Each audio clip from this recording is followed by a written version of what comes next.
जी। हाँ, सुन पा रहे हैं सब लोग? चाइल्ड कंजर्वेशन फाउंडेशन की 17वीं वेबिनार में जुड़े आप सभी आत्मीयजनों का हार्दिक स्वागत। आप सभी को शक्ति पर्व की शुभकामनाएं।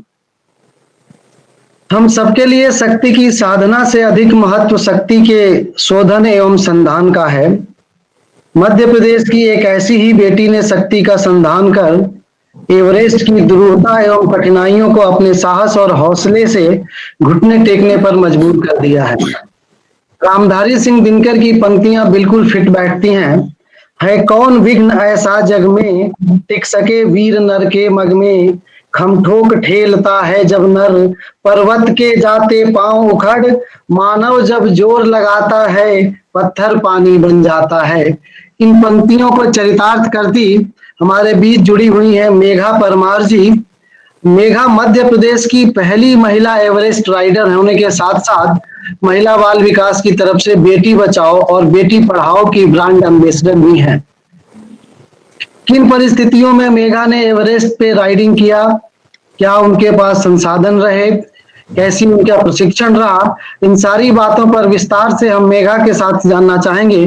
मेघा जी, ओवर टू यू, प्लीज अपनी बात रखें जी। ओके, जितने भी लोग हैं सभी को मेरा जय है। यहाँ पे जितने भी लोग मौजूद हैं, सर ने मेरा परिचय वैसे करा दिया। तो मेरा नाम मेघा परमार है और मैं मध्य प्रदेश की पहली लड़की हूँ जिसने माउंट एवरेस्ट को फतह किया है। इसी के साथ मैंने 7 महाद्वीप में से 4 महाद्वीप के भी ऊंचे पर्वतों को फतह किया है, जैसे अफ्रीका महाद्वीप का माउंट किलिमंजारो, यूरोप महाद्वीप का माउंट एल्ब्रूस, ऑस्ट्रेलिया महाद्वीप का माउंट कोजियास्को और साउथ अमेरिका का माउंट चकंगुआ। और अभी मैं पूरे वर्तमान समय में पूरे मध्य प्रदेश की बेटी बचाओ बेटी पढ़ाओ की ब्रांड एम्बेसडर हूँ। और जहाँ अभी वैसे मैं जहाँ मौजूद हूँ उसी जगह पर हूँ, उसी जगह से मैं हूँ। ये मध्य प्रदेश में एक जिला है सीहोर जिला, वहीं पे एक गांव है भोजनगर। प्रॉपर मैं वहां से हूँ। जस्ट आप मेरे पीछे देखेंगे तो मेरा घर और ट्रैक्टर सब दिख रहा है, जहाँ अभी अष्टमी के लिए मैं वहीं पर हूँ। तो मेरा सफर यहीं से शुरू होता है। घर में बहुत सारी 6 बुआएं हैं, 7 बहनें थी हम लोग। तो बचपन से मेरी जर्नी की स्टार्टिंग हुई थी कि हमारे यहाँ अब तो जैसे अब मैं 25 वर्ष की हूँ, अंतर कम हो गया। और जब मैं छोटी थी तब ये होता था कि घर में रोटियां बनती थी तो बड़े बुजुर्ग बोलते थे, अरे तमें चुपड़ी रोटी खिला के कहीं करेंगा। मतलब कोई रोटी हम लोगों को दी जाती थी क्योंकि हम बहुत सारी बहनें हुआ करती थी। चुपड़ी रोटी भाई लोगों को दी जाती थी। तो हमेशा मैं क्वेश्चन उठाती थी कि हमारी भी चुपड़ी रोटी चाहिए, हमारी कोई रोटी नहीं खानी। तो हमेशा जवाब आता था कि तुम्हें खिला के कहीं करेगा, छोड़ा के खिलाएंगा तो वो काम धंधे करेगा या पढ़ने के लिए बाहर जाएगा, तुम तो 2-4 साल में ससुराल चली जाओगी, दूसरा घर जाओगी तो हमें क्या मतलब। तो ये होता था, पर मैं पहले से बहुत जिद्दी थी।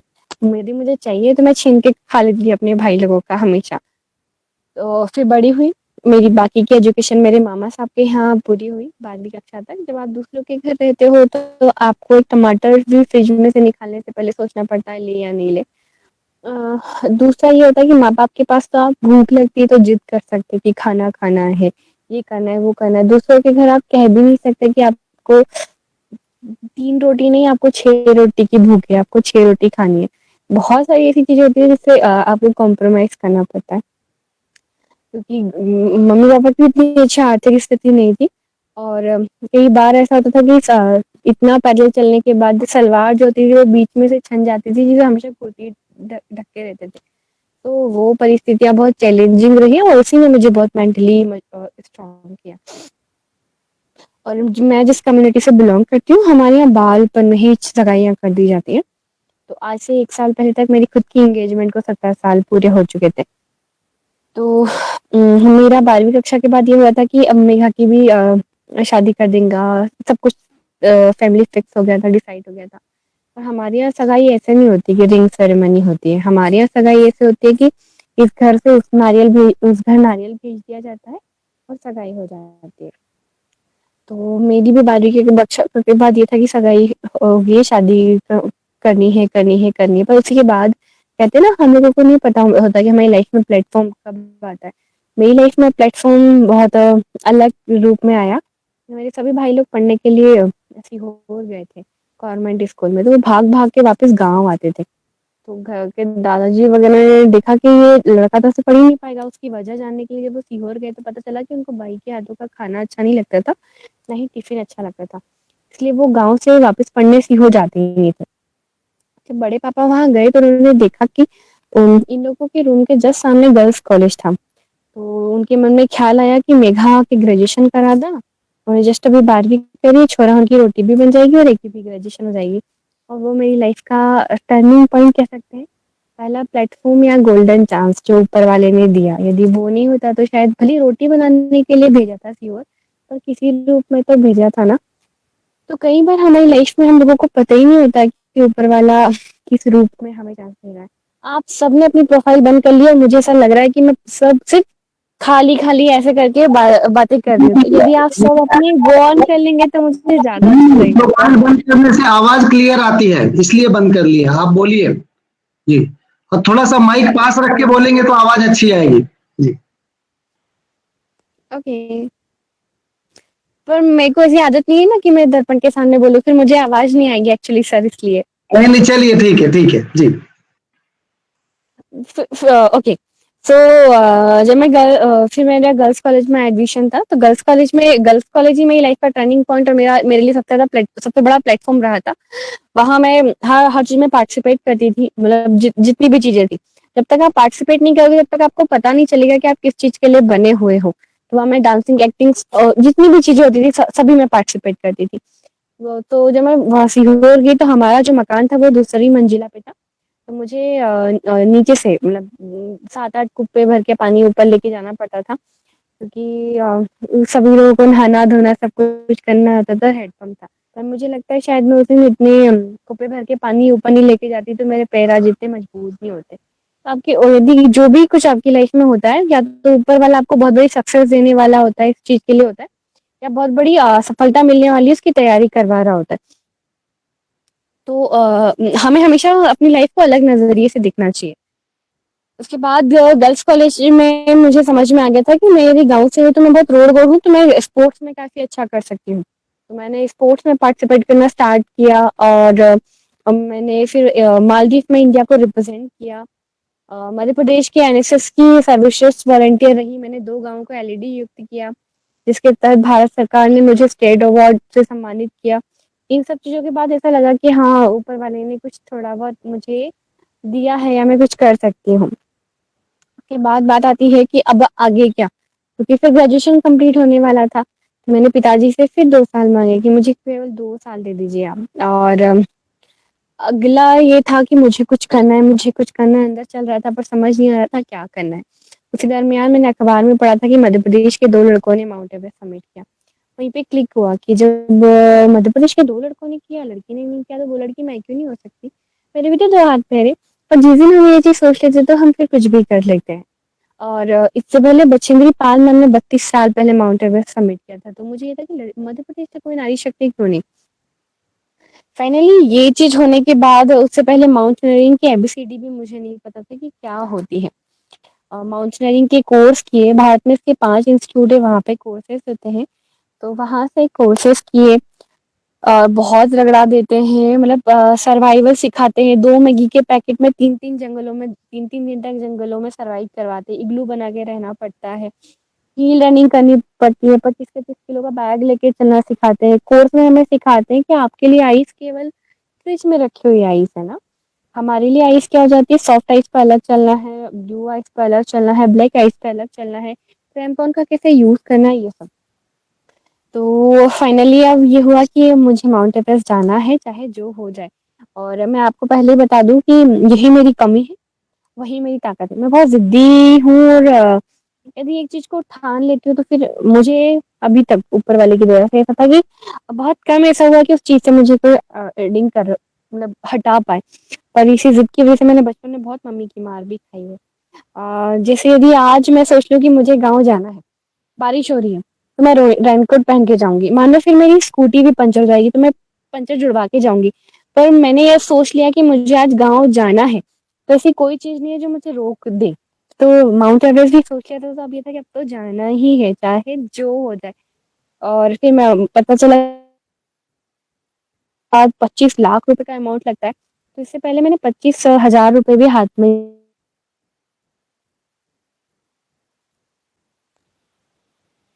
स्पॉन्सर कर सकते हैं। और मैं सेम सबको ऐसे जाके बोलती थी कि सर आपने सुल्तान मूवी देखी है? तो बोलते थे हाँ देखिए। तो मैं उनको बोलती थी जैसे सुल्तान मूवी में कैसे कुकर वाला फेमस हो जाता है, आप मुझ पे स्पॉन्सर करोगे तो आप भी फेमस हो जाओगे।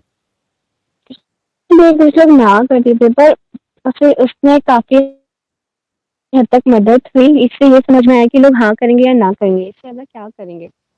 कुछ अमाउंट इकट्ठा हुआ और उसके बाद फिर कहते हैं ना, जब आप किसी चीज को जिद से करना चाहो तो दुनिया में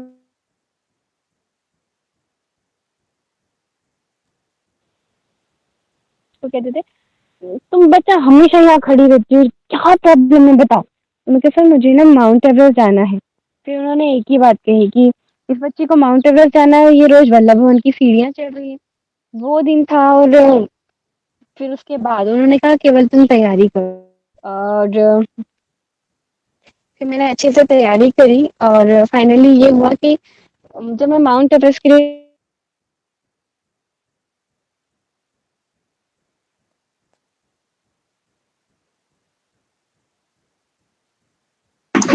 आपकी आवाज चली गई है, नेटवर्क का लग रहा प्रॉब्लम। मेघा जी,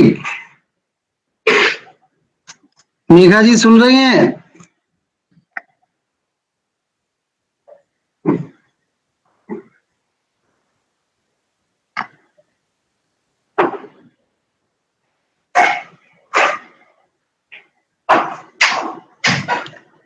मेघा जी आपकी आवाज नहीं आ रही है।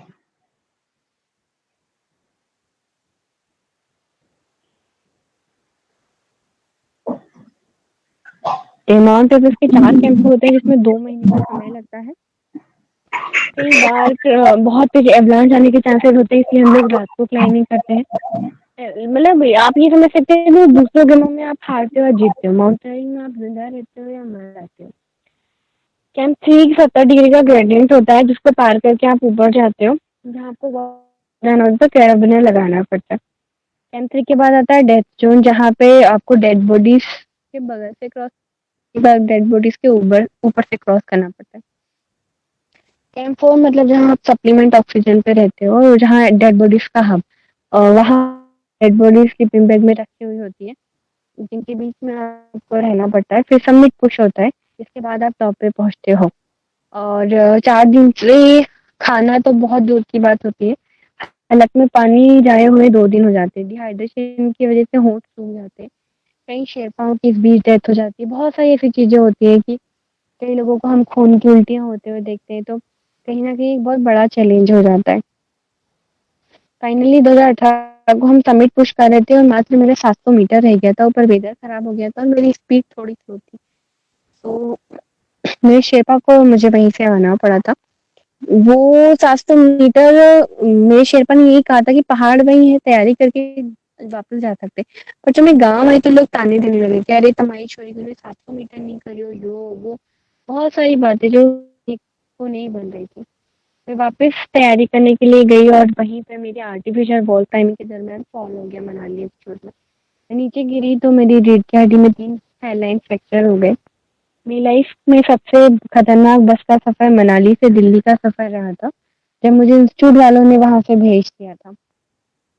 जब मैं मध्य प्रदेश आई तो मैंने पिताजी को फोन किया कि पापा मेरी कमर में फ्रैक्चर हो गए, तो उन्होंने एक ही चीज की, बेटा कमर टूटती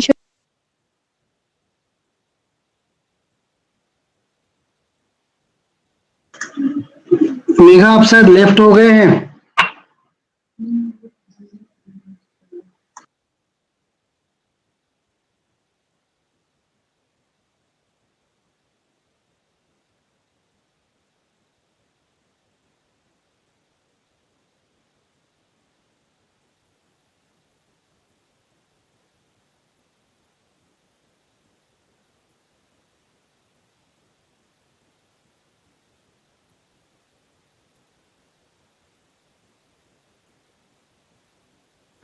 अब मेघा लेफ्ट हो गई, दोबारा जुड़ रही हैं।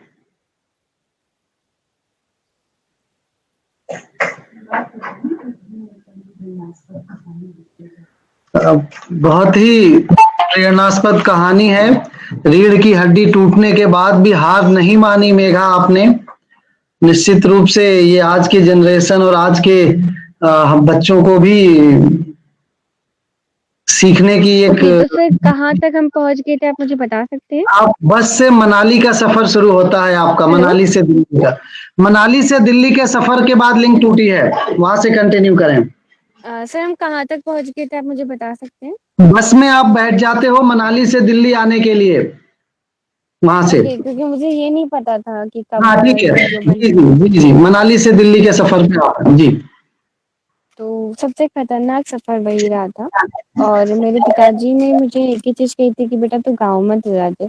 मैंने भगवान जी को एक ये चीज़ कही कि भगवान जी माउंट एवरेस्ट समिट हुआ नहीं, केवल एक शरीर बचा वो भी कमर तोड़ दी, अब कैसे काम चलेगा?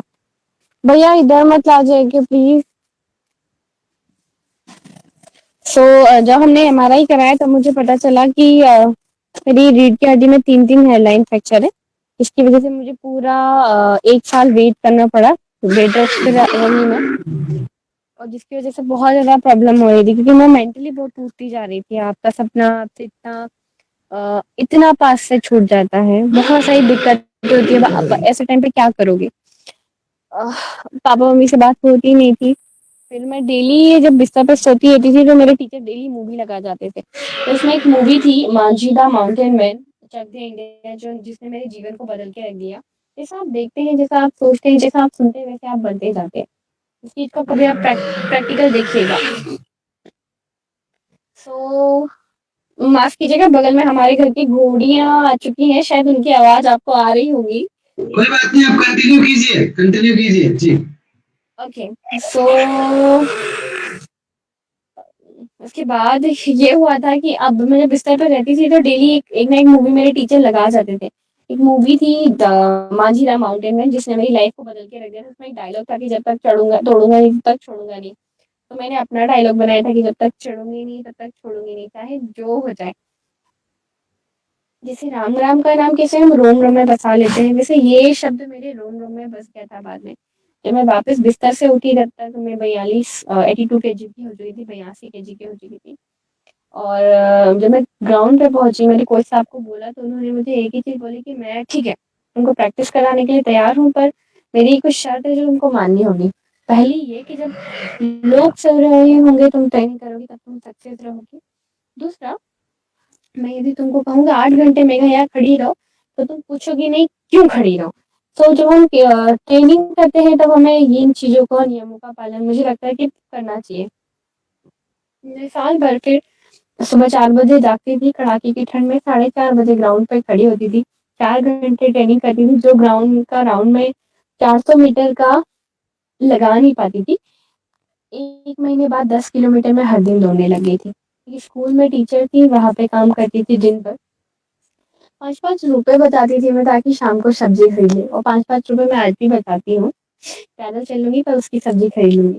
तो ये चीज़ बहुत उस समय बहुत सिखा गई थी कि बहुत कीमती चीज़ें होती हैं हमारी लाइफ में। फिर वहाँ से थकी-हारी आती थी, फिर वापस जाती थी 4 घंटे शाम को ट्रेनिंग करती थी। इस बीच मेरे मम्मी-पापा से बात मेरी बिल्कुल नहीं हुई थी, मैंने कोई त्योहार नहीं मनाया था। अ, मैंने मतलब किसी से फ़ोन पे बात तक नहीं की थी, केवल मेरे फ़ोन में 3 लोगों के नंबर सेव होते थे। जब आप किसी चीज़ की तैयारी करते हैं तो पूरा तरीके से अपने आप को झोंक दीजिए। मैं सोशल मीडिया का तो बिल्कुल यूज़ नहीं किया था। उसका परिणाम ये हुआ कि फाइनली मेरे टीचर ने मेरे पे विश्वास जताया और मुझे लास्ट में 36 किलोमीटर दौड़ना था और वो मैं सक्सेसफुली कर पाई। फिर ये हुआ कि हाँ, मैं रेडी हूँ, मैं इस बार भी अच्छे से माउंट एवरेस्ट जा सकती हूँ। फिर मेरा सफ़र शुरू होता है 2019 का। सबका आशीर्वाद लेने के बाद, थोड़ी-सी टूटी हुई कमर को रिपेयर होने के बाद पापा! नहीं छोड़ दियो मारे मारे को यो। नहीं, नहीं, नहीं, नहीं, नहीं। नहीं तुम बांधो एके।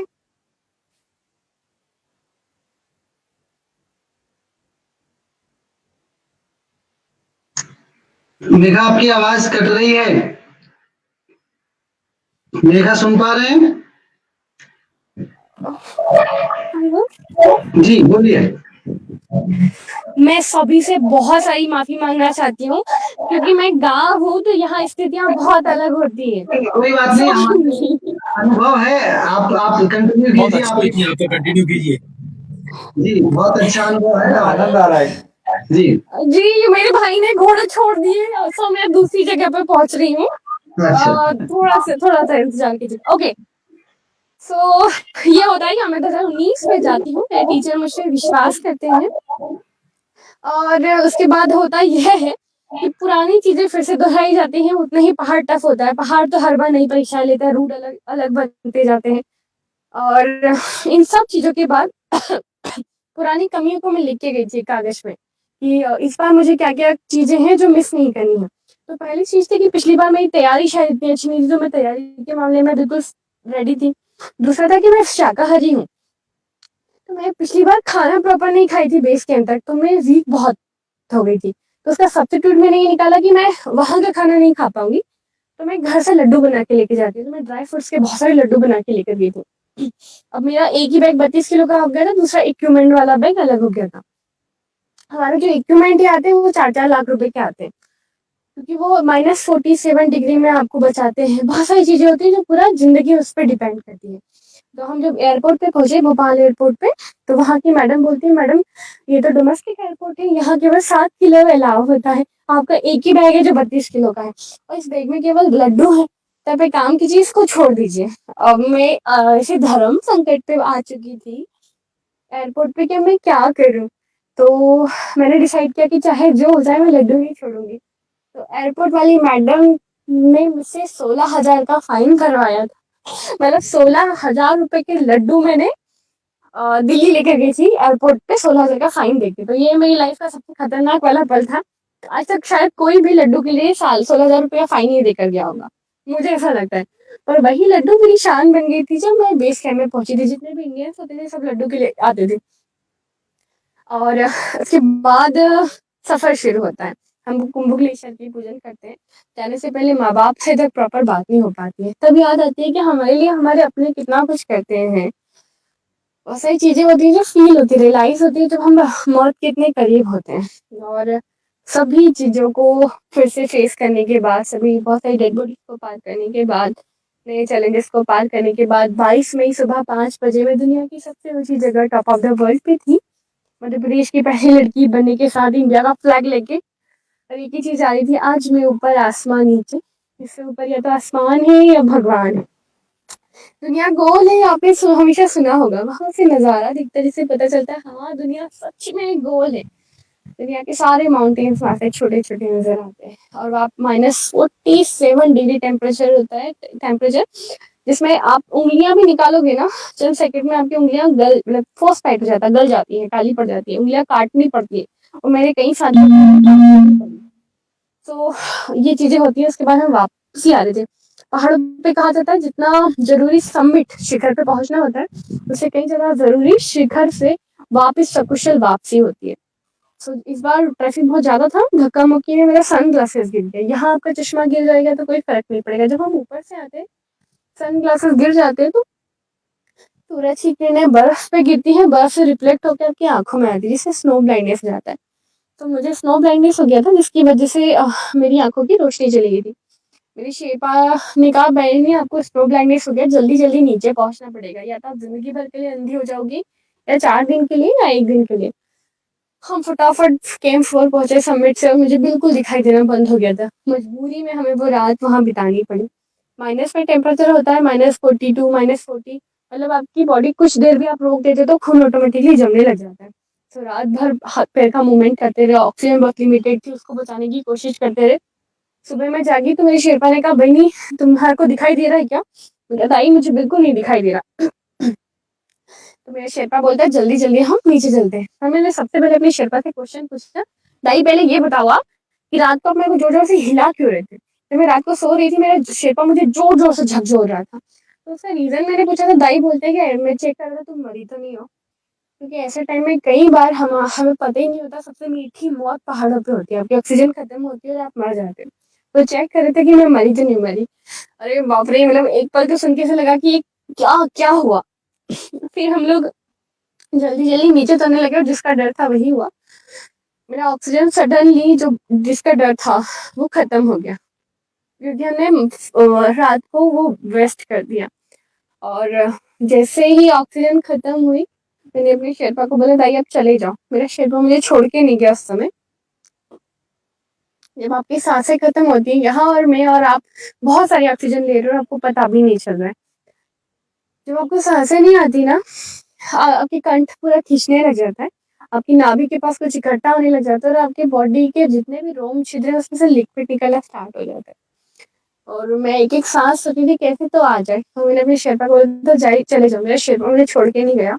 उसकी वजह मैं बाद में आने के बाद अपने शेरपा से पूछती हूँ तो वो बताते हैं कि आज तक हमेशा शेरपा को सब लोग नौकर की तरह ट्रीट करते थे। पहली बार कोई भारत से ऐसा आया था जो दाई भाई क्या मैं एक लड्डू भी खाती थी तो मैं उनको पूछती थी। तो जो हम हमारे छोटे वर्ग के कर्मचारी या हमारे से नीचे या हमारे आसपास जो भी लोग हैं, उन्हें हम जो भाई काका नौकर वगैरह बोले उसकी जगह बाबा बुआ काका बोल के तो देखिए इज्जत के साथ बहुत प्यार मिलता है। मेरे को तो जिंदगी मिली केवल प्यार से। सो मेरा शेरपा जितने भी लोग मुझे क्रॉस करके जा रहे थे उनको बोल रहा था कि मेरा बहनी मर जाएगा, मेरा बहनी मर जाएगा, किसी के पास बचा हुआ ऑक्सीजन हो तो दे दो। किस्मत थी या आप सबके सामने मुझे होना था। तो मेरे शेरपा के दोस्त वहां से गुजर रहे थे, लाखपा दाई। लाखपा दाई ने बोला कि मेरा क्लाइंट ऊपर मर गया है, उसका बचा हुआ ऑक्सीजन बचा है। तो उनका बचा हुआ ऑक्सीजन मुझे मिला और वो मेरी जिंदगी की सबसे कीमती और गहरी सांस थी। और केवल एक चीज मुझे समझ में आई इसके बाद कि ये जिंदगी बहुत कीमती है, बहुत। और ऊपर वाले ने केवल आपको एक ही मकसद के लिए इस दुनिया में भेजा है, इस दुनिया को और भी सुंदर और भी खूबसूरत और भी प्यारा बनाने के लिए, बस। इसके अलावा कुछ भी चीज के लिए नहीं।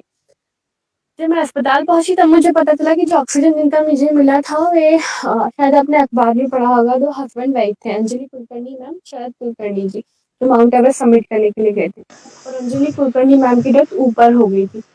मैडम का ऑक्सीजन मुझे मिला था और जिसके ऊपर शरद कुलकर्णी सर ने बुक लिखी है इंग्लिश में, उसमें जिक्र भी किया है कि अंजलि की सांसें मेघा के अंदर चल रही है। तो मुझे अभी भी ये लगता है कि मेरी जिंदगी किसी की अमानत है। और लास्ट में इस चीज का बाद में मैंने बहुत सारे माउंटेन्स क्लाइंब किए, गाँव में अब ढेर सारे मैं पेड़ लगाती हूँ, कोशिश करती हूँ कि मेरे द्वारा कभी किसी का दिल ना दुखे। मैं बहुत लोगों की मदद नहीं कर सकती, तो मैंने एक बच्चे को गोद लिया है जो कि एक ट्रांसजेंडर है और वे भारत की भी पहली ट्रांसजेंडर बनी है जो 6000 मीटर का माउंटेन क्लाइंब की है। और आगे वो किसी अच्छे टारगेट की तैयारी कर रही है। भविष्य में यदि आप सबसे उनके सपोर्ट की आवश्यकता होगी तो आप प्लीज कीजिएगा, दुआ तो कम से कम कीजिएगा।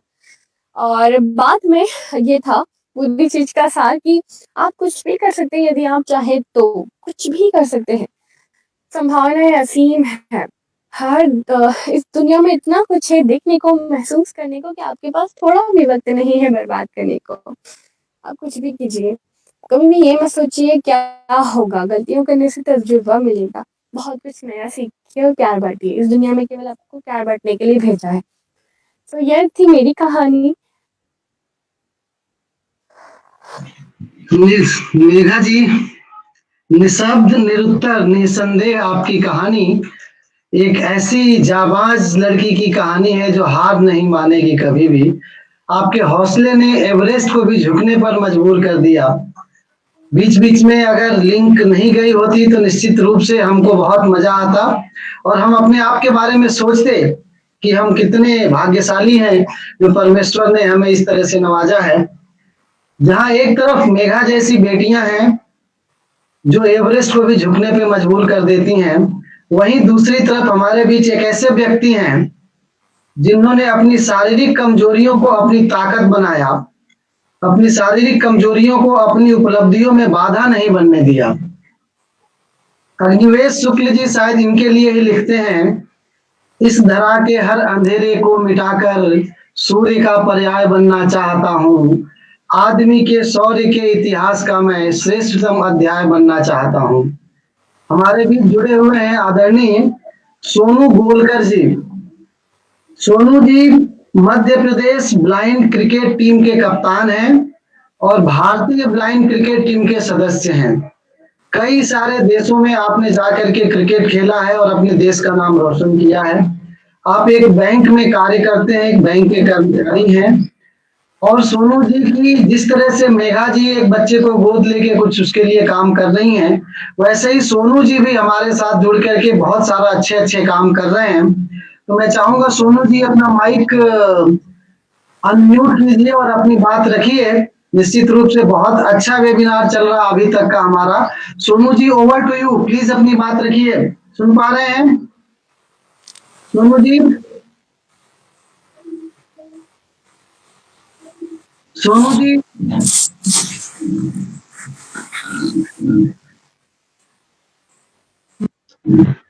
करके बोलना है क्या सोनू जी को? जी भाई साहब बोल दीजिए। सोनू जी अपना माइक अनम्यूट कर लीजिए प्लीज। माइक म्यूट है आपका। जी अब बोलिए। अभी आवाज आ रही है? जी बिल्कुल आ रही है जी। अभी रहिए सुन पा रहे हैं? जी सुन पा रहे हैं, बोलिए। ये पहले तो सभी को नवरात्रि और दशहरे की शुभकामनाएं। और मैं बहुत इंस्पायर हुआ मेघा जी की स्टोरी सुन के, और मुझे काफी अच्छा लगा। और आज दिन भी अच्छा है, माँ शक्ति का दिन है, और एक शक्ति हमारे बीच में सुन करके काफी प्रेरणा मिली। तो जैसा सर ने बताया कि मैं एमपी ब्लैंक क्रिकेट टीम का कैप्टन हूँ, इंडिया के लिए खेलता हूँ। और 2018 में सभी के आशीर्वाद से मुझे मध्य प्रदेश शासन का सर्वोच्च पुरस्कार विक्रम पुरस्कार से मध्य प्रदेश शासन ने सम्मानित किया। और इंडिया के लिए मैं 2 वर्ल्ड कप खेला हूँ। एक 2017 में हमने T20 वर्ल्ड कप जीता, 2018 में वनडे वर्ल्ड कप जीता, 2017 में एशिया कप जीता, और 2015 से मैं कंटिन्यूस इंडिया के लिए खेल रहा हूँ। तो सर ने बताया मैं England, Sri Lanka, then West Indies, Bahrain, इन कंट्रीज की यात्रा कर चुका हूं। तो पहली चीज तो ये है कि एक अपने आप में ये क्वेश्चन है कि ब्लाइंड हो करके क्रिकेट लोग कैसे खेलते होंगे। तो पहले मैं क्रिकेट पे आऊंगा, देन मैं क्रिकेट में कैसे आया और क्या चैलेंजेस रहा, मैं उस पर आऊंगा। तो बेसिकली ब्लाइंड क्रिकेट की बात करें तो ये 1989 90 में स्टार्ट हुआ था, और पहला जो नेशनल टूर्नामेंट था वो 1991 में हुआ था। तभी से कंटिन्यूअसली ब्लाइंड क्रिकेट हमारे देश में स्टार्ट हुआ। लेकिन इसको एक नई पहचान, नई ऊंचाई मिली, वो थी 1998 की बात है, जब पहला विश्व कप आयोजित किया था ब्लाइंड लोगों का। और विश्व कप इंडिया में आयोजित हुआ था, और जिस विश्व कप को साउथ अफ्रीका ने जीता था। तो वहां से एक लोगों को जानने को मिला कि इंडिया में ब्लाइंड लोग भी क्रिकेट खेलते हैं, और क्रिकेट की विधिवत शुरुआत वहां से हुई 1998 से। तो तब से अभी तक 4 वनडे वर्ल्ड कप हुए हैं। ये रहा कि जिस तरीके से क्रिकेट को सपोर्ट नहीं मिला, तो कंटिन्यूअसली 2006 के बाद से क्रिकेट 5 वर्ल्ड कप हुए हैं वनडे, वो 2006 के बाद से नहीं हो पाए थे, 2014 से होना स्टार्ट हुआ। और जिस तरीके से 2007 में T20 वर्ल्ड कप हुआ था, उसी तरह ब्लाइंड क्रिकेट में T20 वर्ल्ड कप की शुरुआत 2012 में हुई थी। और हमारे देश में एक चैलेंज रहता है कि स्पोर्ट्स को के साथ जो डिस्क्रिमिनेशन होता है कि आप जो हम मेन स्ट्रीम क्रिकेट है, जहां आज हम देख रहे हैं आईपीएल में कितनी धीमा चौकड़ी मची हुई है, पैसा इतना मिलता है, उसके बावजूद ब्लाइंड क्रिकेट आज भी बात करें सिर्फ चैरिटी पे चल रहा है, देन फाइनेंशियल सपोर्ट नहीं है। बावजूद उसके विश्व की इंडिया एकमात्र ऐसी टीम है जिसने 2 T20 वर्ल्ड कप जीते हैं, 2 वनडे वर्ल्ड कप जीते हैं, और एशिया कप जीता है, ट्रायंगुलर सीरीज जीती है। तो इंडिया के पास सारी ट्रॉफीज हैं जो होनी चाहिए। अब ये हमारे अचीवमेंट है। बात करूं हमारे क्रिकेट होता क्या है, तो हम सामान्य लोगों का क्रिकेट देखते हैं, बेसिकली सेम है। हमारा ग्राउंड वही है, पिच वही है, ग्राउंड का डायग्राम वही है, सब कुछ वही है। कुछ मॉडिफिकेशन होता है, जैसे हमारा बॉल होता है, बॉलिंग आप नॉर्मल क्रिकेट में हम लोग देखते हैं वो ओवर आर्म करते हैं, और हमारा बॉल अंडर आर्म होता है। अंडर आर्म होने के बावजूद आज वर्ल्ड के फास्टेस्ट बॉलर हम देखते हैं, आप सुनते हैं कि 140 सामी फेंकता है, 135 अपना भुवनेश्वर कुमार फेंकता है। तो हमारे पास इंडिया के फास्टेस्ट बॉलर जो 140 135 अंडर आर्म में फेंकते हैं, तो ये अपने आप में चैलेंजिंग है। आप ओवर आर्म में फेंकना 140 135 में इजी होता है, बावजूद उसके 135 40 हमारे जो फास्टेस्ट बॉलर इंडिया के दीपक और अजय हमारे कैप्टन वो लोग फेंकते हैं। तो ये एक बहुत बड़ा अचीवमेंट है हमारे लिए। दूसरी चीज, ब्लाइंड क्रिकेट में 3 कैटेगरीज होती है, B1 B2 B3। B1 B2 B3 में क्या होता है, B1 प्लेयर्स होते हैं वो 4 खेलते हैं, B2 होते हैं वो 3 खेलते हैं, B3 4 खेलते हैं। अब ये अलग अलग इनका देखने का पैमाना होता है। जो B1 होंगे वो 4 प्लेयर्स जिनको कंप्लीटली ब्लाइंड होता है, उनको बिल्कुल भी दिखाई नहीं देता है, और मैं B1 कैटेगरी में खेलता हूँ। मुझे बिल्कुल दिखाई नहीं देता है।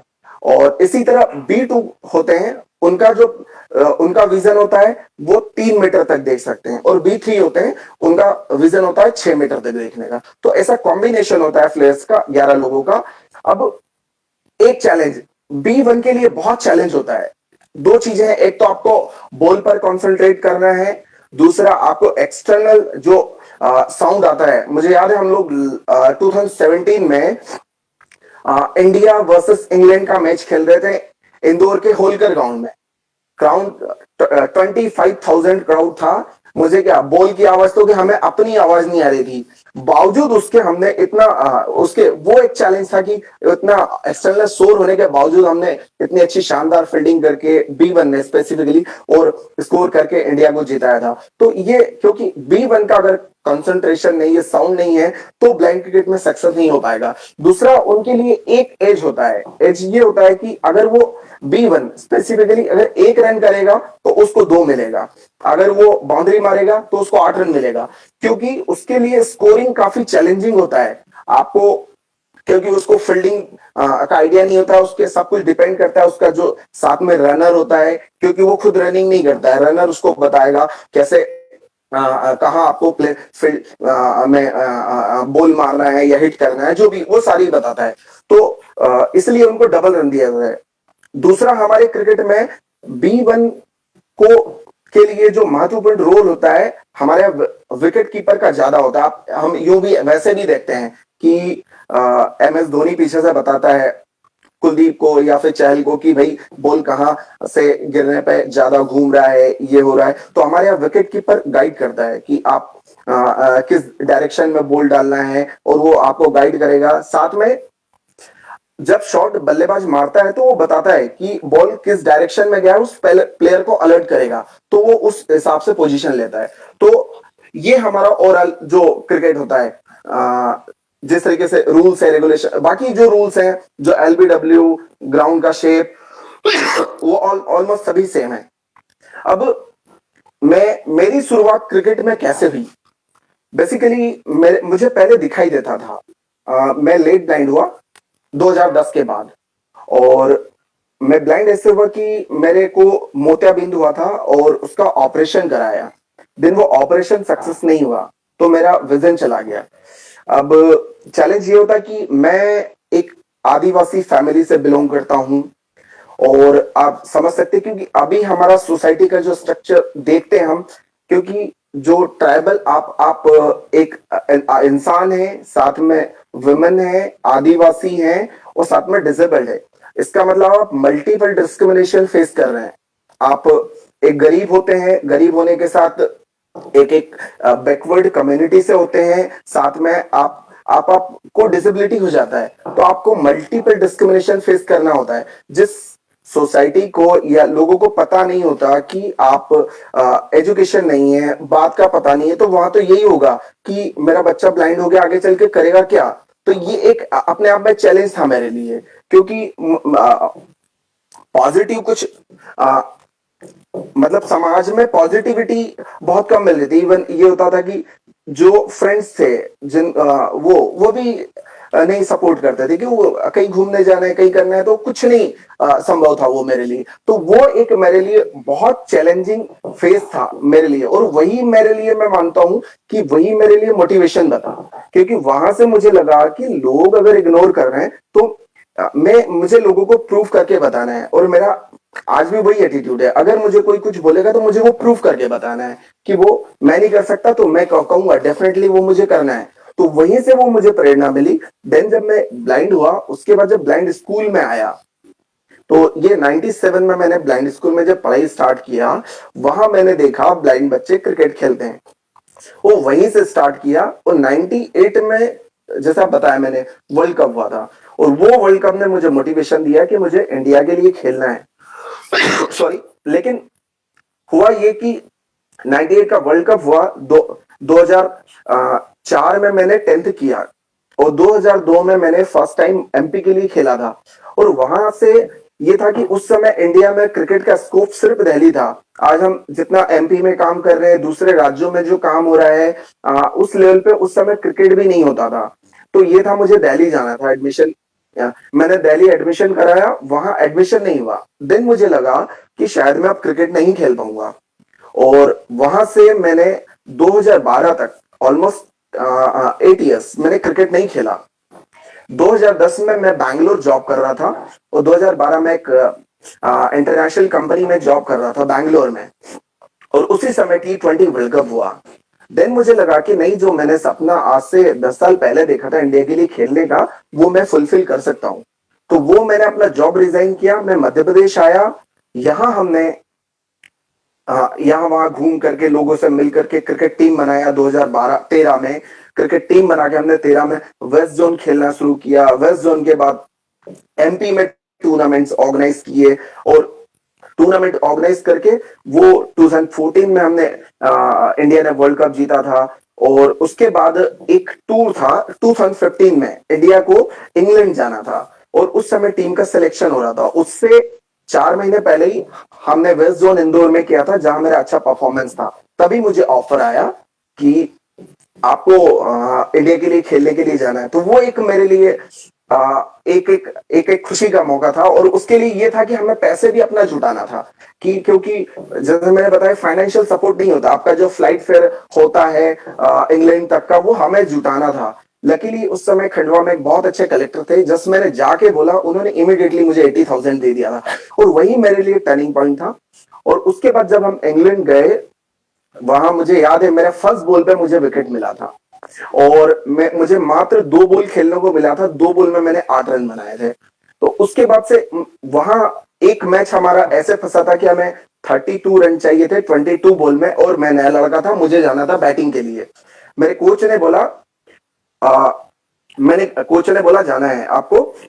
मैं रेडी हुआ, मैंने बोला सर मैं नया हूं, किसी और को भेज दीजिए। सर ने उन्होंने बोला कि नहीं, अभी आपको ही जाना है और आप ही को मार के आना है। और वही मुझे फर्स्ट बॉल फेस किया, फर्स्ट बॉल पे मैंने बाउंड्री मारा, और वो था ऑल का ग्राउंड। और वो जो वहीं से मेरा लाइफ चेंज हो गया, कि उसी शॉट ने मुझे इतना आत्मविश्वास दिया। तब से आज 2015 से 2020 चल रहा है, कंटिन्यूअसली मैं इंडिया के लिए खेल रहा हूँ। तो और कहने का मतलब ये कि जो आपका मेघा ने बताया, शेरपा की स्टोरी बताई, क्या होता आपके साथ जो लोग होते हैं, वो उनका बहुत महत्वपूर्ण रोल होता है आपके डेवलपमेंट में, आपको सपोर्ट करने में, आपका कॉन्फिडेंस बिल्ड करने में। वो रहा तब से कंटिन्यूअसली। आज मैं बताया कि इतने सारी ट्रॉफीज हम लोगों ने जीती, साथ में सॉरी कंटिन्यूअसली मैं इंडिया के लिए खेल रहा हूं। तो ये सब कुछ हो पाया। और साथ उसके बाद जहां तक हमने मध्य प्रदेश में क्रिकेट की शुरुआत 2014 में की 13 में स्टार्ट किया था। कंटिन्यूअसली हम लोग हर साल मध्य प्रदेश में स्कूल टूर्नामेंट के साथ नेशनल टूर्नामेंट के साथ इंटरनेशनल मैचेस। लास्ट ईयर 2018 में हमने भोपाल में इंडिया श्रीलंका मैच कराया। और जैसा मैंने बताया 2017 में ऐसा रिकॉर्ड है कि फर्स्ट टाइम किसी पैरा स्पोर्ट्स में 25,000 लोग मैच देखना है। ये एक हिस्टोरिकल रिकॉर्ड है। कभी भी दिव्यांगों के स्पोर्ट्स में इतने लोग बढ़ चढ़ के नहीं मैच देखने आए हैं। ये हमारी पॉपुलैरिटी दिखाता है मैच की। हमें याद है कि हम लोग 2018 में 17 में हम लोग पाकिस्तान से मैच हार गए थे, और हमारे 7 प्लेसेस पे 7 जगहों पे अलग अलग मैचेस थे। तो हमें क्या होता था, दिन में मैच खेलते थे, शाम को फ्लाइट पकड़ के अगले मैच खेलने के लिए हम जाते थे। और जहां जाते थे लोग सुनते थे कि आप लोग मैच से आप लोग पाकिस्तान से कैसे हार गए, तो वो बड़ी इरिटेशन आती थी। लेकिन वो वहां पे वो हमें अनुभव देता था कि इंडिया, हम लोग मैच खेल रहे लेकिन हमारे को कितना पॉपुलैरिटी मिल रहा है, इस वो खुशी हमें देता था। साथ में हमने जब भी वर्ल्ड कप जीता, सबसे पहला ट्वीट प्राइम मिनिस्टर का आया, इवन जीतने के विद इन 2 मिनट में पीएम का ट्वीट आता था। और जब हम उनसे मिलने के लिए जाते थे, सब गए थे, तो मुझे याद है पीएम पहले आके बोले, प्रकाश था हमारा बैट्समैन, वो 99 पे नॉट आउट था, तो बोले तूने 100 क्यों नहीं मारे। तो एक देश का पीएम इस तरीके से रेस्पेक्ट कर रहा, एक ऑनर किया इन पर, प्रेसिडेंट मिले, सारे लोग मिले। उसके बाद हम जहां जाते थे इस तरीके का सपोर्ट, इवन जो भी हमारे पॉलिटिशियंस थे, इन्होंने जो सपोर्ट किया, तो वो लगता था कि हमारे यहाँ जो डिसेबल स्पोर्ट्स है उसको काफी सपोर्ट है। लेकिन जहां तक चैलेंज की बात करें, हम वही आज बात है कि हम ट्वीट्स कर देते हैं, आज हम बधाइयां दे देते हैं, उससे इंसान की जिंदगी में परिवर्तन नहीं आना है। क्योंकि इस देश में सेंसस कहता है 2.19% पीपल विद डिसेबिलिटीज है, पर्सन्स विद डिसेबिलिटीज हैं। और आज जो 2016 का वो आया है एक्ट, उसके हिसाब से 21 डिसेबिलिटीज इंक्लूड हुई है, इंक्लूडिंग एसिड विक्टिम को भी ऐड किया है। तो यही पॉपुलेशन अराउंड 10% वर्ल्ड बैंक तो ऑलरेडी कहता है कि जो दिव्यांग है वो पॉपुलेशन का 10% है, और हमारे देश में इनका संख्या बढ़ने वाला है। अब जो जनगणना होगा, तो इतना बड़ा जो हमारे देश में एक जो उत्पादन है, मैं कहूंगा एक लोग हैं जिनको यूटिलाइज किया जाए, तो हम जीडीपी, जो देश का जीडीपी में इंपैक्ट डाल सकते हैं। अब प्रॉब्लम क्या है, मैं स्पोर्ट्स की बात करूं, स्पोर्ट्स में आज हम लगता है इतना सब कुछ अचीव किया, लेकिन उसके बावजूद आज हमारे प्लेयर्स को, क्योंकि बीसीसीआई का सपोर्ट नहीं है, पूरी तरह गवर्नमेंट का सपोर्ट नहीं है, आज भी हमारा स्पोर्ट्स लोगों पे इंडिविजुअल डोनर्स और जो भी हमारे लाइक माइंडेड पीपल है उनका सपोर्ट होता, उसके बदौलत आज चल रहा है। क्या क्या हुआ, क्या वो कटी है क्या? हेलो, बोलिए सोनू, आप हैं, बोलिए। अरे अच्छा, तो ये कि क्रिकेट को अगर हमें, क्योंकि आज जो जर्सी विराट कोहली पहन रहा है वही हम भी पहन रहे हैं, जो झंडा विराट कोहली उठा रहा है वही हम भी उठा रहे हैं, बावजूद उसके भेदभाव हमें नहीं होना चाहिए। ये हमारे लिए बात नहीं है, ये हर उस व्यक्ति के लिए है जो आज मार्जिनलाइज्ड है, जो आज मुख्य धारा में नहीं है। तो अगर हमें उन्हें सपोर्ट करना है, तो जो चैलेंजेस आज, अगर इतनी चुनौतियों के बावजूद अगर हम दिव्यांग लोग इस तरीके से, जो दिव्यांग कम्युनिटी है वो अपने आप को प्रूव कर सकती है, तो अगर उन्हें सपोर्ट मिलेगा तो किस लेवल तक जा सकते हैं, कहां जा सकते हैं, किस लेवल तक हमारी कंट्री को ले जाए। इवन आप स्पोर्ट्स नहीं, हर सेक्टर में हम बात करें, इकोनॉमी में बात करें, पॉलिटिकली बात करें, हर सेक्टर में लिए आगे लेके जा सकते हैं। और हमारे पास बहुत अच्छे अच्छे एग्जाम्पल्स है इसके लिए। तो हमें, अगर उन्हें हम उस तरीके से सपोर्ट करेंगे, तो एक दिन वो आएगा कि हम एक मुकाम जो हासिल करना चाहते हैं वो कर सकते हैं। इसी तरह हम लोगों के यहाँ ड्रीम है, मध्य प्रदेश में अभी हमारा cricket association for the blind in India CABI है, उसको गवर्नमेंट लैंड दे रहा है कि वो अपना ग्राउंड बिल्ड करें। यह हमारा फ्यूचर प्लान है कि हम लोग भी मध्य प्रदेश में ऐसा इंक्लूसिव ग्राउंड बनाना चाह रहे हैं कि जहां पे नॉट ओनली जो ब्लाइंड लोग खेले, सारे दिव्यांगों के लिए स्पोर्ट्स की व्यवस्था हो। उसके बाद जैसे कि चुनौतियां अभी मैंने जिस परिस्थितियों में मध्य प्रदेश में क्रिकेट खेलना स्टार्ट किया, और उससे मुझे खुशी है कि दूसरे लोग आगे निकले। इसी बार एक जानकी नाम की पैरा एथलीट है, जूडो वाली, उसको मध्य प्रदेश शासन ने विक्रम अवार्ड दिया। साथ में एक लड़का है, वो व्हील चेयर क्रिकेट खेलता है। तो इसके बाद में बहुत सारे लोग निकले हैं स्पोर्ट्स में। कुछ इंदौर की लड़कियां हैं जो पैरा में जो इंटरनेशनल खेल रही है। तो ये एक मोटिवेशन का काम किया है दूसरे लोगों के लिए। तो ये मोटिवेशन सिर्फ दिव्यांगों के लिए नहीं है, अब ये दूसरे लोगों को प्रेरणा देता है, दूसरे बच्चों को, क्योंकि उनके पास तो भगवान का दिया सब कुछ है, सब कुछ कर सकते हैं।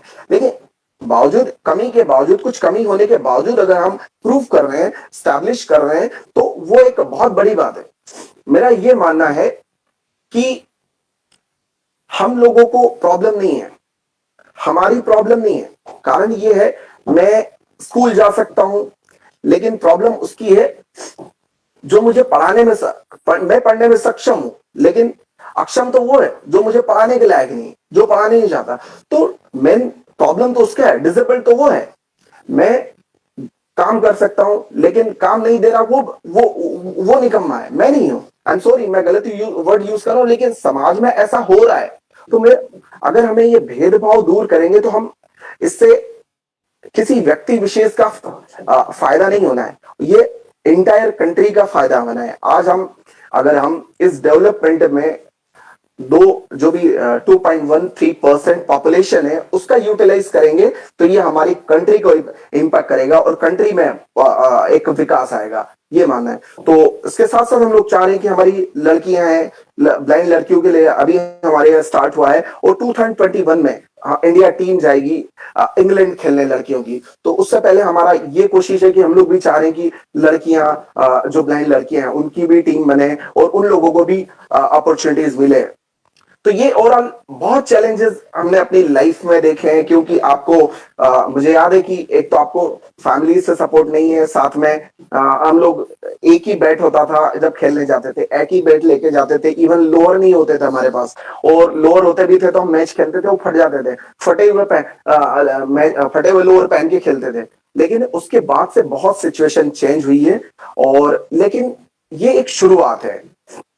आज जब तक गवर्नमेंट इसको रिकॉग्नाइज नहीं करेगी, बीसीसीआई सपोर्ट नहीं करेगी, तब तक आज क्रिकेट मेरे लिए क्रिकेट सिर्फ मैं कहूं मैं कंट्री के लिए खेलता हूं, लेकिन एक मेरे लिए लाइवलीहुड नहीं है। जिस तरीके से आज आईपीएल में कंट्री के लिए कोई खेलता हो नहीं, आईपीएल तो ठीक है, एक रणजी में खेलता है खिलाड़ी, उसको भी उसका लाइफ सिक्योर है, क्यों मालूम है उसको पेंशन मिलना है, उसको जब तक खेल रहा है तब तक अच्छा खासा पैसा मिल रहा है। लेकिन इसको हम सक्सेस जब बना पाएंगे तब हम लोगों को इसको लाइवलीहुड बना पाएंगे, लोगों को रोजगार दे पाएंगे, एक लाइवलीहुड का माध्यम बन पाएगा। इंडिया में क्रिकेट क्यों डेवलप हुआ? इसलिए क्योंकि आज लोगों को उसमें रोजगार मिलता है, लोगों को पैसा है, और पैसा है क्योंकि हर एक को अपना लाइफ का इंपॉर्टेंस है। अभी मैं कुछ दिनों पहले 2-3 दिन पहले ही एक लड़के का न्यूज था, उसकी मम्मी भी ब्लाइंड है, पार्शली ब्लाइंड है, कोरापुट का लड़का है,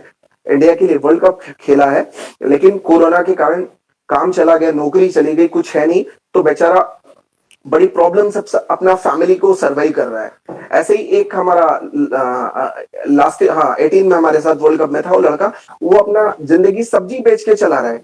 तो इतना अचीवमेंट करने के बाद अगर ये समय आ रहा है तो ये हमें सोचना पड़ेगा कि जिन्होंने इतना हमारी कंट्री के लिए किया, अगर वो लोग इस हालात में जिएंगे तो ये हमारे लिए शर्म की बात है, हमारे देश के लिए शर्म की बात है। तो उस लेवल पे हमें जाके सोचना पड़ेगा, और ये हम ही लोग कर सकते हैं, क्योंकि आज से हम 10 साल पहले देखें क्रिकेट कुछ नहीं था ब्लाइंड लोगों के लिए। आज एटलीस्ट हमें पता है हम 2 साल में 1-2 मैचेस खेलते थे, इवन हमें तो वो भी नहीं मिलता था, फी भी नहीं मिलता था। आज लोगों की मैच फी स्टार्ट हुई है, कुछ हुआ है, लेकिन हमें उस लेवल पे लेके जाना है जिस लेवल पे आज नॉर्मल क्रिकेट है। और एक चीज मैं बताऊंगा, जिस तरीके से आज वुमेन क्रिकेट को इंडिया में सपोर्ट किया जा रहा बीसीसीआई के लिए, उसको सोचना पड़ेगा उससे ज्यादा पॉपुलैरिटी ब्लाइंड क्रिकेट की है आज। क्योंकि जिस तरीके से हम एंटायर कंट्री में टूर किए, साथ में हमें जो सपोर्ट आता है, जो मैसेजेस आते हैं, जो वेल विशेज आती है जीतने के बाद, उससे ज्यादा हमारे पास क्राउड सपोर्ट है। तो हमें उस लेवल पे दे, मैं ये डिस्क्रिमिनेशन की बात नहीं कर रहा, लेकिन जो सपोर्ट है वो हमें देखना पड़ेगा। तो यहाँ बीसीसीआई साथ में बीसीसीआई के साथ साथ गवर्नमेंट को आगे आना पड़ेगा, और ये इसलिए नहीं क्योंकि आप एक हमारे देश में हम स्पोर्ट्स को आगे बढ़ाना है, एक लेवल तक लेके जाना है, और हमसे गई बीती countries, I am sorry to say, Pakistan एक ऐसा देश है जहां खिलाड़ियों को सैलरी मिलता है, वहां के बोर्ड को पैसा होता है, सब कुछ होता है, लेकिन इतना सब कुछ उनके पास है और हमारे पास कुछ नहीं है, उसके बावजूद हम वर्ल्ड चैंपियन हैं। तो ये सारी चुनौतियां हैं जिसको मुझे लगता है कि हमें मिलजुल करके और आप लोगों के सपोर्ट से ही हमें जब से Raghavendra Sharma sir continuously support कर रहे हैं और इन्वॉल्व है एक्टिवली, तब से काफी गवर्नमेंट से सपोर्ट हुआ है। इसी तरीके के सपोर्ट की हमें जरूरत है और ये हमें क्योंकि हम किसी की जिंदगी बदल सकते हैं और जिंदगी के साथ जो अन्य लोग हैं जो समाज में पिछड़े हैं, साथ में कुछ करना नहीं चाह रहे हैं, तो उनको एक समाज को हम मोटिवेशन दे सकते हैं। तो मैं उम्मीद करता हूं अगर कोई किसी को क्रिकेट को लेके क्वेश्चन, मैं बताया कि क्रिकेट में इंडिया वर्ल्ड चैंपियन है। और हाँ, एक बहुत 2018 में बहुत बड़ा अचीवमेंट था हमारे लिए कि हमारे एक्स कैप्टन को इंडियन जो भारत सरकार ने पद्मश्री से सम्मानित किया। तो वो एक हमारे लिए बहुत बड़ा अचीवमेंट था कि पहली बार हमारे एक्स कैप्टन को जो भारत सरकार ने सम्मानित करके हम सभी को गौरवान्वित किया था। तो अगर कोई क्वेश्चंस है तो पूछ सकते हैं। थैंक यू जी सोनू जी, धन्यवाद। निश्चित रूप से आप लोग वास्तविक हीरो हैं हमारे, और इतना कुछ डिस्क्रिमिनेशन के बावजूद भी अगर आप विश्व चैंपियन हैं तो ये आपका डेडिकेशन और आपका एफर्ट दिखाता है कि कितना आप करते हैं। राघवेंद्र जी जुड़े हुए हैं हमारे साथ। राघवेंद्र जी सुन पा रहे हैं भाई साहब? काफी देर से मैं उनको फोन लगाने का प्रयास कर रहा हूँ, वो भी ट्रेवल में है। कुछ बातें उनके तरफ से आनी थी। एक अच्छी बात ये हुई है, अभी पिछले दिनों सीसीएफ ने मुख्यमंत्री से कोरोना के मुफ्त टीके की बात किया था, जिसको मुख्यमंत्री जी ने स्वीकार करते हुए घोषणा की है कि बच्चों को मुफ्त में टीका लगाया जाएगा। निश्चित रूप से ये सीसीएफ के लिए एक उपलब्धि है कि हमने मांग किया और मुख्यमंत्री ने मान लिया उसको। दूसरी मांग एक और हम लोगों ने अभी सीसीएफ के माध्यम से रखी है कि महिला एवं बाल विकास में से इस बाल विकास मंत्रालय को अलग किया जाए और एक सेपरेट मंत्रालय बनाया जाए बाल विकास के लिए। तो उम्मीद है उस पर भी सरकार काम कर रही है, और अगर कुछ होता है तो निश्चित आपके समक्ष रखूंगा। राघवेंद्र जी कुछ घोषणा करने वाले थे, कुछ बातचीत करने वाले थे, पर जुड़ नहीं पा रहे हैं हमसे। मैं एक बार और प्रयास करता। रूप सिंह जी आपके साथी हैं राघवेंद्र जी? जी आवाज नहीं आ रही है? नहीं, मेरे साथ में नहीं है, वो एक्चुअली कनेक्ट नहीं हो पा रहा है, कहीं बाहर है, मतलब थोड़ा नेटवर्क दिक्कत आ रही है। अच्छा, मैं कोशिश कर रहा हूँ, वो मेरा कॉल अटेंड नहीं हो पा रहा है। हाँ मैं भी लगा रहा हूँ उठाने, देख लीजिए अगर हो सकता है तो। एक तो कुछ घोषणा करनी थी उनको। जी तो जी मैं बिल्कुल अभी दोबारा कॉल फिर कर रहा हूँ। 2 मिनट तक हम तब तक आपस में ऐसी चर्चा करेंगे, उसके बाद अगर वो जुड़ जाते हैं तो। जी हाँ जी डॉक्टर साहब। तो हम ले सकते हैं सोनू जी से या मेघा जी से, कोई प्रश्न हो तो।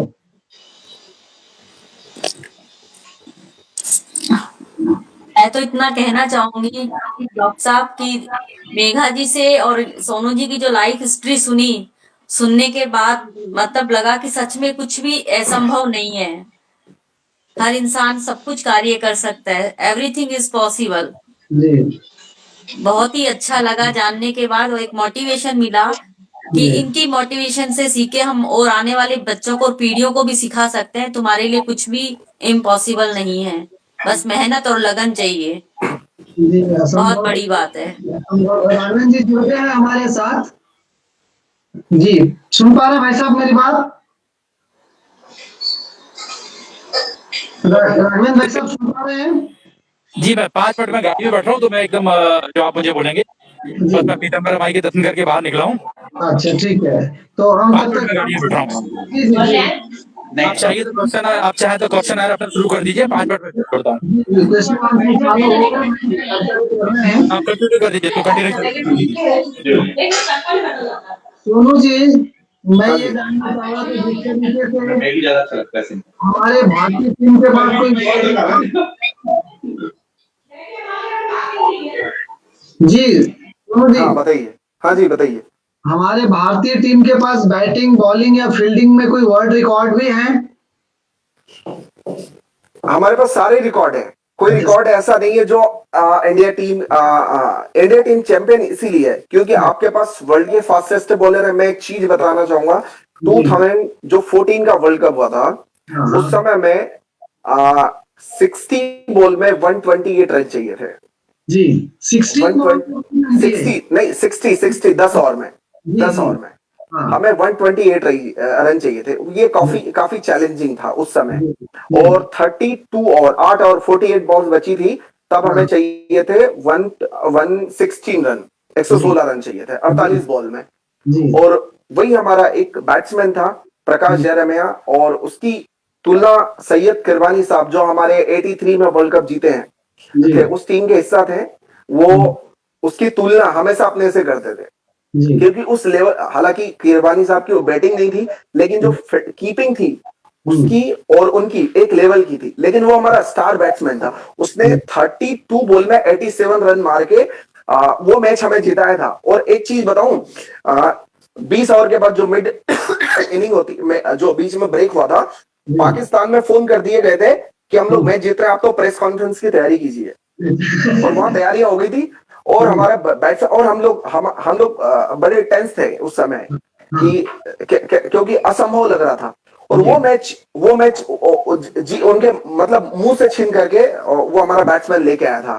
तो ऐसा कुछ क्योंकि आप देखिए, पाकिस्तान, हम बोलते हैं पाकिस्तान वर्ल्ड की बेस्ट टीम है ब्लाइंड क्रिकेट में, लेकिन जो जज्बा है वो हमसे ज्यादा नहीं है उनके पास। क्योंकि हमारे सामने जब खेलते ग्राउंड में हाथ, क्योंकि पाकिस्तान और जो इंडिया का क्रिकेट है वो प्रेशर का गेम है, जो प्रेशर अच्छे से डील करेगा वो जीतेगा। तो हम लोग बहुत अच्छे से प्रेशर डील करते हैं, और ये उनकी कमी है कि आज तक कभी वर्ल्ड कप में इंडिया को हरा नहीं पाए हैं।